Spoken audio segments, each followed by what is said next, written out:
디모데후서 3장 16절 말씀.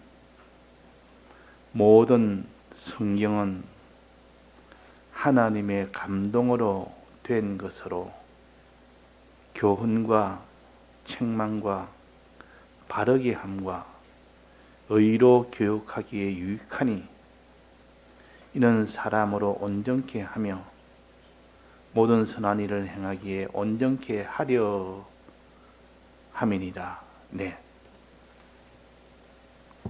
성경에 대해서 우리가 바로 상대하지 아니하면 주님의 대속을 믿을 자가 없고 이 대속대로 행할 자가 없습니다. 그래서 하나님의 말씀을 보혜사라 그랬습니다. 보혜사. 하나님 말씀의 도움을 받아서 대속을 믿고 행할 수 있다 그 말입니다. 보혜사라면 도와준다 그 말입니다. 대속을 믿을 수 있도록 행할 수 있도록 도와주는 것이 말씀입니다. 말씀이 없다면, 말씀을 받지 못한다면 주님의 대속은 큰 대속을 이루어줬지만은 알지도 못하고 믿지도 못하고 행하지도 못하면 그 대속은 자의 것이 될 수가 없습니다.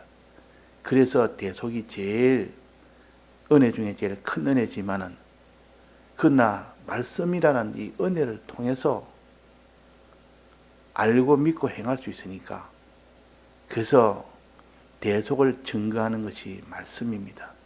대속을 증거하는 것이 말씀이라. 하나님을 증거하는 것은 대속입니다. 예수님은 아버지를 증거하러 왔다 했습니다. 그러니까 하나님을 증거하는 것은 대속이고 대속을 증거하는 것은 말씀이라.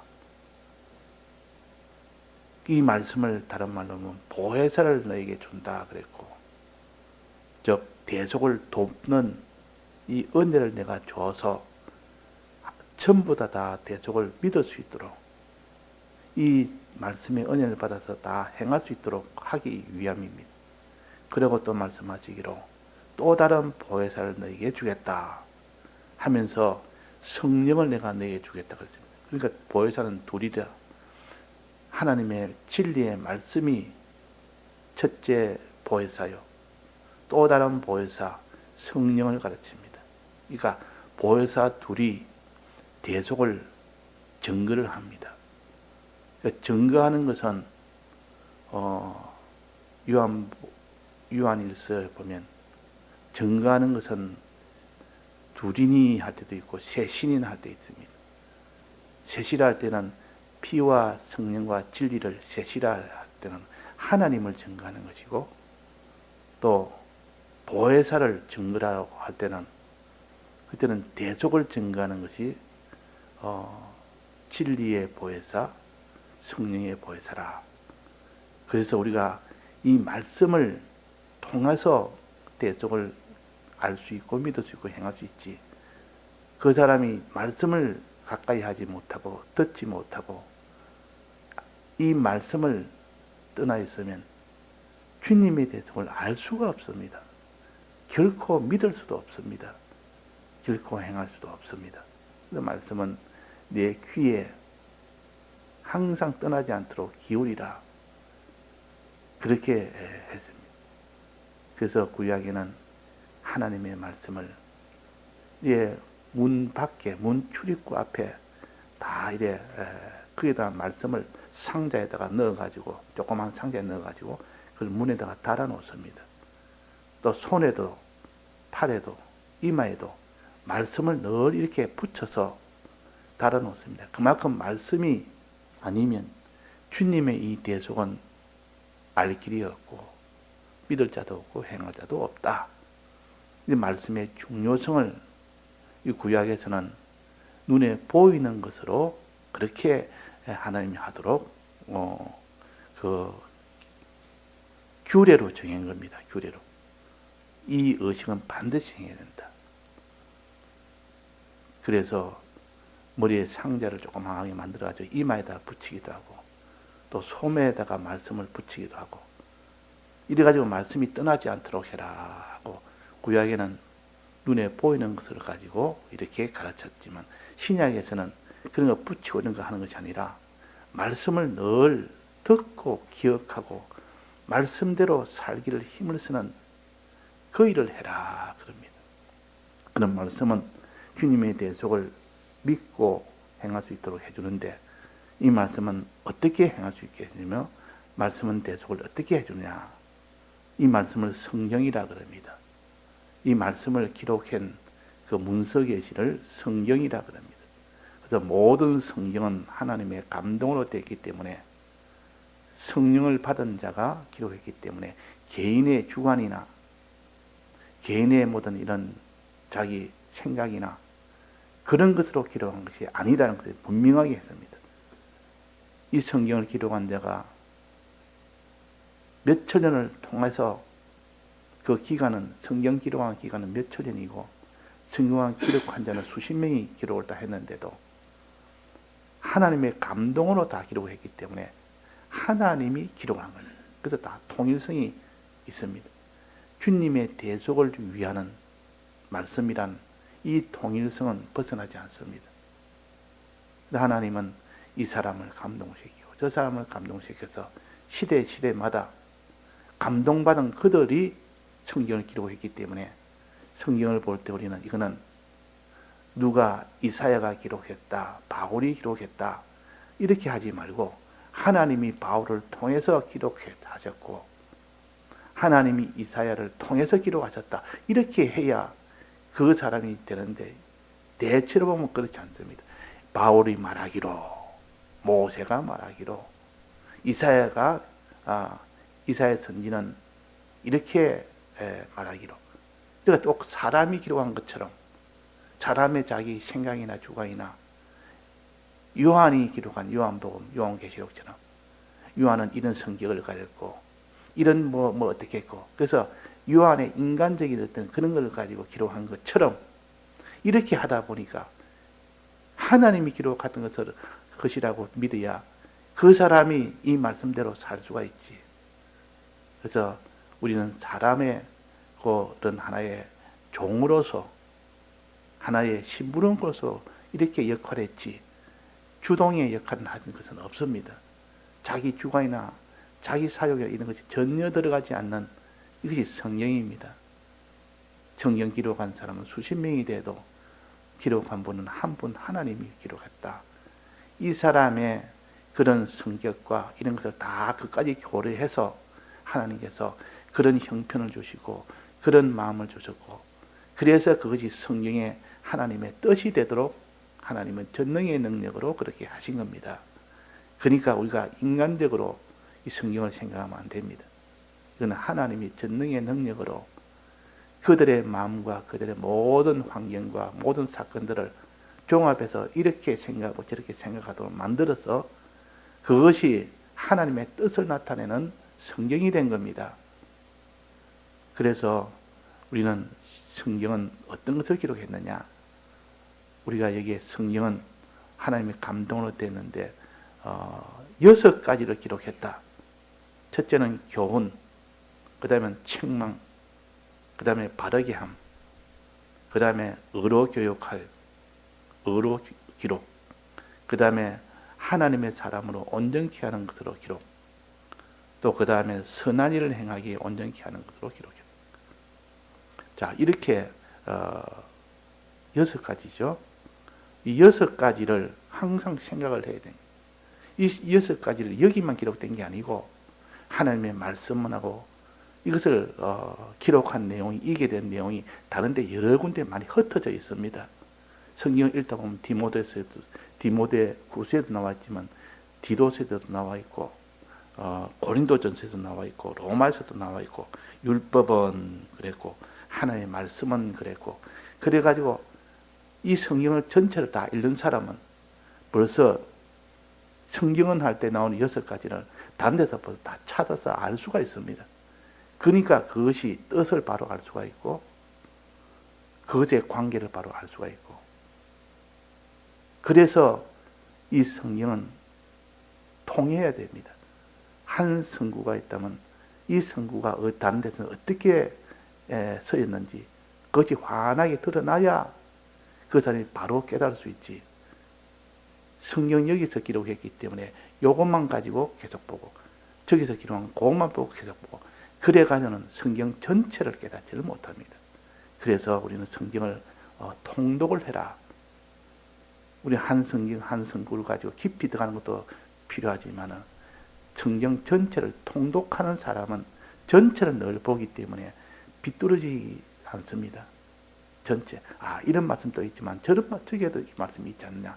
그거 가지고 계속 살펴보니까 삐뚤어지게 나갈 수 있는 자기 주관이나 자기 어떤 그런 것으로 나가지는 것이 다 막힙니다. 이게 그랬기 내 생각이 자칫 잘못됐다. 내가 깨닫고 하는 것이 이건 잘못됐구나. 왜? 다른 성경에 다른 데 보니까 이렇게 기록하지 않았다. 그런 것이 자기의 주관을 다 막아줍니다. 그러니까 성경을 많이 아는 사람들, 성경을 통독해서 다 전체를 아는 사람들은 이렇게 삐뚤어지지 않도록 하나님이 그렇게 하신다. 그 말이에요. 자, 6가지가 있는데 6가지 중에 제일 첫 번째가 제일 중요합니다. 교훈과 그래서 이 성경 교훈을 기록했어요. 교훈을. 이 교훈이라는 것은 뭐냐? 이 교훈을 무슨 국어 사전적으로만 해석을 하면 그 사람은 기본적으로 이거는 국어 사전적으로 해석을 해야 되고 그 다음에는 그것이 성경에는 어떻게 서였는다. 성경에서는 어떻게 이것을 교훈을 가르치느냐. 이렇게 알아나가야 되지. 예를 들면 선이다 그러면 선이란 착하게 하는 것이 선이다. 뭐 그는 국어 사전적으로 그렇게만 알면 그 사람은 성경으로는 알 수 없습니다. 성경은 알 수 없습니다. 성경은 선이라는 것은 하나님 중심이라 이렇게 알아나가야 성경 전체에 선이라는 뜻을 다 포함을 시킬 수가 있는데 그렇다면 또 의라는 것도 그렇고 의라는 것은 오를 어자에다가 옳게 사는 것이다. 옳게 하는 것이다. 뭐 선도 착하게 하는 것이다. 이렇게 해석해가는 그 사람이 이 세상에서 말하는 선, 세상에서 말하는 그런 것으로만 아는 사람은 이 주님의 이 대속에 이 은혜와 상관이 없는 일입니다. 그래서 교훈도 그렇고 여기에 선도 그렇고 의도 그렇고 이런 것은 다 성경이 어떻게 가르치느냐 하는 것을 성경 읽어보면 성경에 가르칩니다. 더 자세하게 선에 대해서 가르치고 의에 대해서 가르치고 거룩에 대해서 가르치고 또 그 사람이 이런 시스템에 깨끗게 하는데 가르치고 이래가지고 이게 중복적으로 계속 이렇게 깨달아 보면 그것이 구비하게 알게 됩니다. 그렇게 알게 되는 거기서 나오는 정의, 거기서는 정의를 가져야 그 사람이 바로 깨닫습니다. 그러니까 선이나 생명이나 이런 것은 성경에 굉장히 많이 나오고 그 비중이 큽니다. 의나 선이나 거룩이나 생명이나 이런 것 굉장히 비중이 크고 중요하기 때문에 이런 것은 성경의 전체를 다 나벼서 이것을 하나의 정의를 내놓으면 정의를 해놓으면 그것 가지고 여기도 해당되고 저기도 해당되니까 그렇게 우리가 나가야 성경에 이 바로 깨달아 나갈 수가 있는 겁니다. 깨달음이 없으면 그 사람 믿음이 안 됩니다. 깨달음이 없으면 그 사람은 행함도 안 됩니다. 그래서 자꾸 깨달아라 깨달아라 그렇게 합니다. 그래서 믿음이라는 것은 성경 다른 데 뭐 여러 군데 나오는데 교훈이라는 것은 성경 다른 데 여러 군데 나옵니다. 지난번에 정한 것처럼 고로새서 2장 7절에 보면 나오지 않습니까? 교훈을 받은 대로 믿음에 굳게 서서 교훈이라는 것은 한 말씀 중에서도 믿어야 될 말씀입니다. 믿어야 될 말씀. 자, 믿어야 될 말씀이 있고 행해야 될 말씀이 있는데 나머지 그 뒤에 있는 5가지는 행해야 될 말씀이요. 앞에요 교훈은 믿어야 될 말씀이라. 그래서 교훈을 받은 대로 믿음에 굳게 서서 그랬단 말이에요. 그러니까 믿음이라는 것이 얼마나 중요하기에 교훈을 제일 먼저 앞에 둔 겁니다. 우리는 말씀을 믿는 것이 제일 중요합니다. 믿을 때 그 다음에 행할 수 있기 때문에 행하는 것은 그 뒤에 나온다 그 말입니다.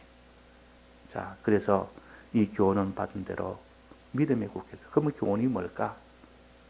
믿어야 될 말씀이 뭘까?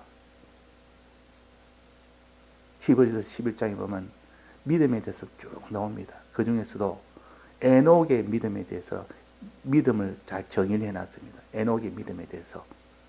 믿음은 이런 것이다. 거기서 정의해놨죠. 그것은 하나님께 나아가는 자는 반드시 그가 계신 것과 그렇습니다. 계신 것을 믿어야 되고, 또 그 다음에 그를 찾는 자들에게 상 주시는 자이심을 믿어야 된다. 상 주신다면 약속 아닙니까? 하나님의 약속을 믿는 겁니다. 그러니까 하나님과 하나님의 약속을 믿는 겁니다. 그럼 성경에 하나님에 대해서 기록한 것이 있습니까? 하나님의 크심에 대해서 어떻게 기록했습니까? 창세기 1장은 하나님에게서 모든 것이 다 나왔다. 하나님으로부터 모든 것이 다 이루어졌다. 이 창세기 1장은 교훈의 말씀이라. 믿어야 될 말씀이요. 우리는 하나님을 믿는 전능의 하나님, 주권의 하나님을 믿는 이 믿음에서 또 사랑의 하나님, 그분이 우리 위하여 도성이신하시고 사활하시고 또 부활하시고 성진하신 이것을 믿어야 됩니다. 이거는 믿어야 될 말씀이지 행해야 될 말씀 아니지 않습니까?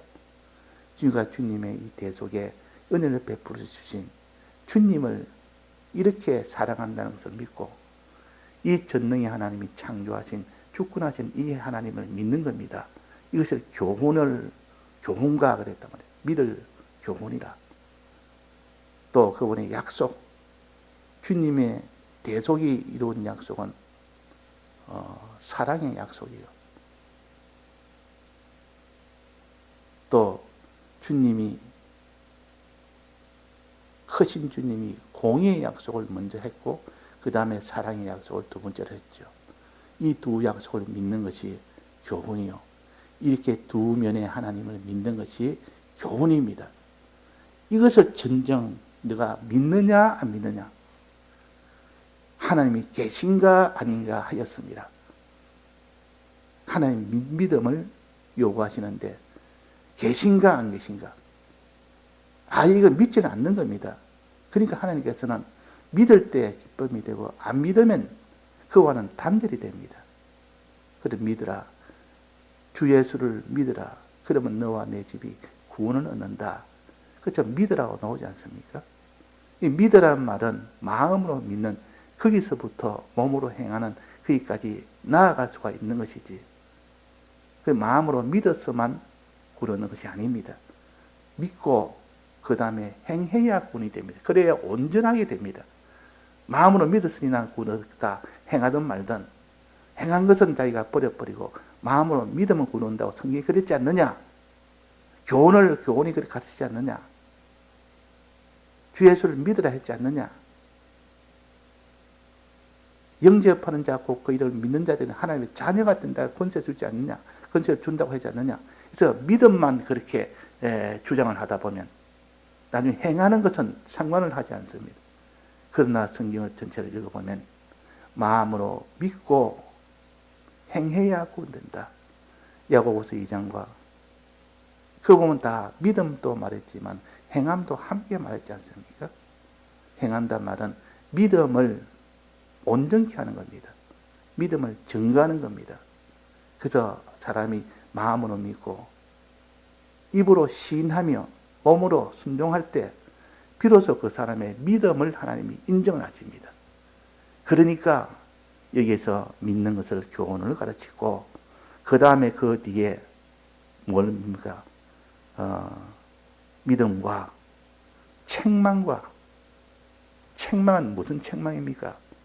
하나님이 금한 것을 했을 때 하나님 책망을 하십니다. 죄를 지었을 때 그 말이에요. 죄는 짓지 말아라. 그건 바로 사망이다. 죄를 짓지 말아 했는데 하나님 앞에 죄를 짓는 겁니다. 죄를 지으면 하나님이 진노하시고 책망을 하십니다. 자, 진노하는 것은 바로 심판으로 나아가지만은 책망은 좀 다르죠. 진노는 바로 벌을 주가지고 끝내버리면 하나님은 그렇게 할 공의의 하나님인데 책망을 왜 합니까? 책망할 이유가 뭐 있습니까? 진노해서 바로 심판해 버리는데 책망한단 말은 그를 사랑하여 이제 돌이켜 회개해라는 뜻이요. 그저 부모가 자기가 무슨 잘못된 일을 해서 큰 화를 저질렀습니다.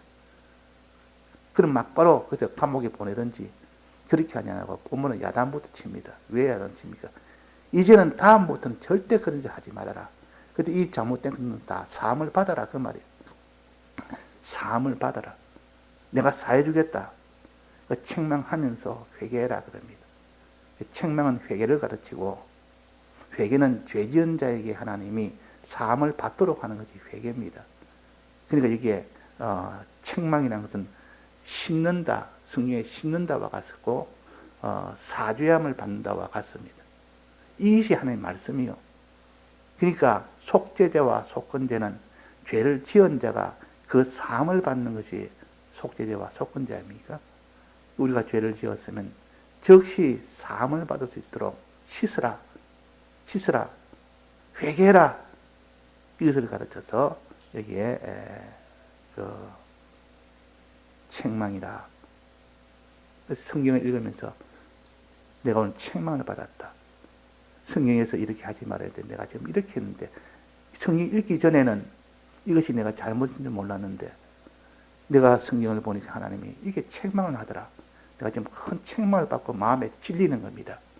마음에 찔려, 심장이 찔려 이런 것은 다 책망을 받게 되면 그래 됩니다. 근데 찔릴 때는 아프지만은 그러나 그것이 자기가 잘못된 것을 깨닫고 회개를 하고 나면 그렇게 기쁠 수가 없습니다. 이 성경 말씀은 나를 살리는 말씀이네. 나를 책망해 주는 말씀이네. 그래서 항상 누구를 칭찬만 해주는 사람이 있고 어떤 사람은 칭찬도 하면서 또 책망도 같이 해주는 사람이 있습니다. 부모가 아니면 책망을 안 합니다. 부모는 사랑하기 때문에 그걸 고치지 않으면 안 되기 때문에 그래서 책망을 하는데 그 책망하는 자가 있다면 그래도 복된 사람이에요. 그 이전에 백목장 계실 때 그때 예배 시간에 누구를 지적하면서 이름을 불러서 지적해서 막바로 책망을 했습니다. 특히 신앙이 앞선 사람들, 구역장들 이런 사람들은 예배 시간에 전체 모인 데서 이름을 불러서 그 행위 하나하나를 집어서 고쳐라고 책망을 아주 합니다. 많이 합니다. 그러면서 나중에 말씀하시기로 이 신앙이 앞선 사람이 책망을 받으면 신앙이 어린 사람은 다 회개 다 해버린다. 그래서 신앙이 앞선 사람이 책망을 받으면 그게 속한 식구들은 다 회개 다 해버립니다. 그러니까 한 사람이 희생을 당하며 그 책망을 받으면 많은 사람이 거기서 회개를 하게 되니까 그래서 내가 너희들을 위해서 이렇게 많은 사람 앞에서도 내가 이렇게 책망을 하는 이유가 그렇다 하는 것을 몇 번이나 그렇게 가르칩니다. 그걸 아는 사람들은 야 오늘 보약 먹었다. 목사님한테 내가 예배 시간에 책망을 받았는데 우리가 보약을 먹은 거다. 보약을. 이 보통 보약은 당장의 표가 안 나도 나중에 거의 표가 납니다. 자기를 강경케 해줍니다. 그러니까 책망이라는 것은 우리가 나쁘다고 보지 말고 하나님 앞에서 성경 읽을 때 내가 책망을 받으면 내가 보약을 먹었다. 이 생각하고 감사합니다. 그래야 돼요. 책망은 다 싫어합니다. 사람들이. 책망 받지 않기를 원합니다. 책망 하나 듣면 그냥 삐고 가지고 그거 하나님도 다 버려버리고 이 교회도 버려버리고 그렇게 하지만 진실한 사람은 그렇지 않습니다. 나는 하나님 앞에 말씀으로 책망을 받는 이것이 가장 큽니다. 그래서 우리가 말씀을 가지고 책망을 받는 이 사람이 되도록 하려면 성경을 읽고 듣는 사람이 되어야 된다. 이 기능이 속죄제요 속건제에 해당되는 겁니다. 예, 다 같이 통성으로 기도하시다가 자유하시겠습니다.